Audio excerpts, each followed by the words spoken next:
Welcome, this is Joshua Benoist in Autodesk Product Support, and this is video 14 in our series where we're talking about how to use Parametric Part Builder to make parametric multi-view parts.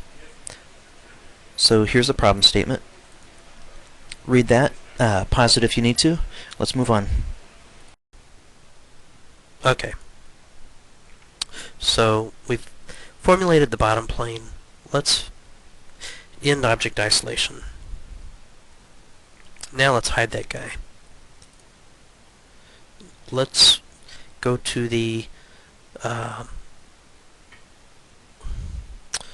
let's hide the middle plane. Okay, and let's work on this guy.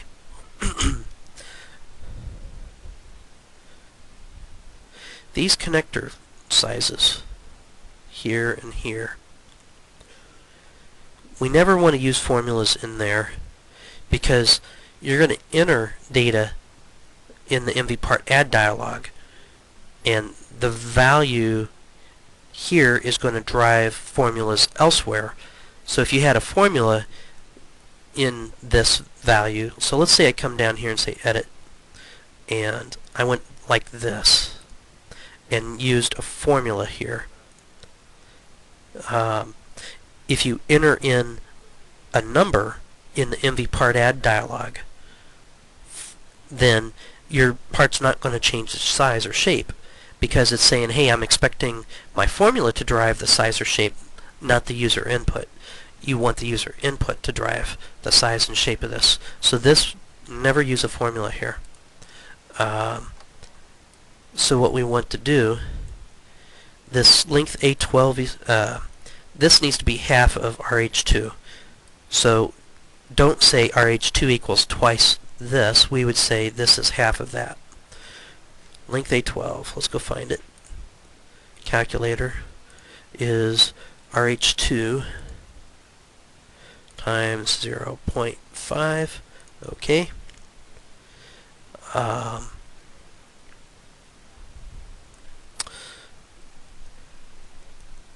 Length A13 is going to be half of our W2.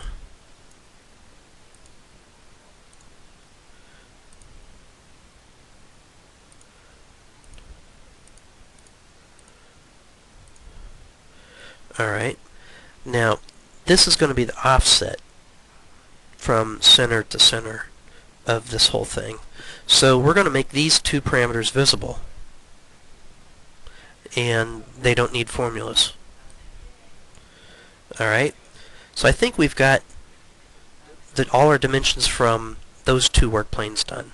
Now let's go work on the middle plane.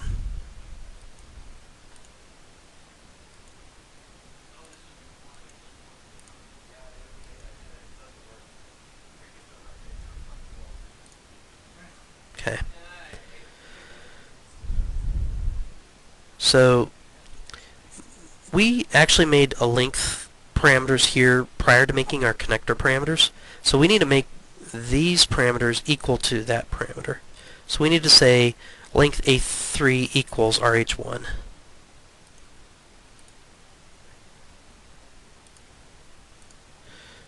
And we do that just by that right there. Okay.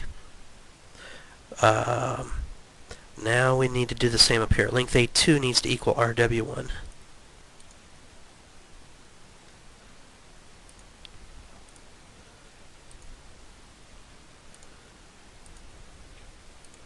Okay. This is going to represent the length of that extrusion. So he's going to be a visible parameter. We don't need to do anything with him. No need for formulas.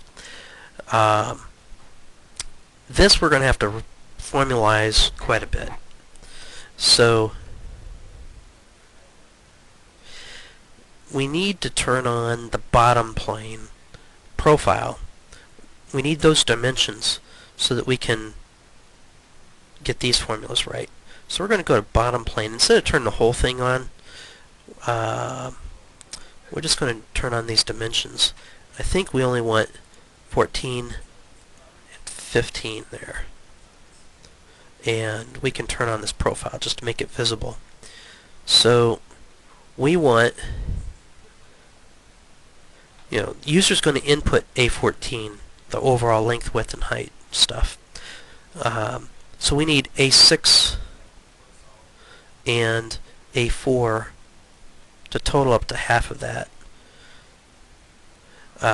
If this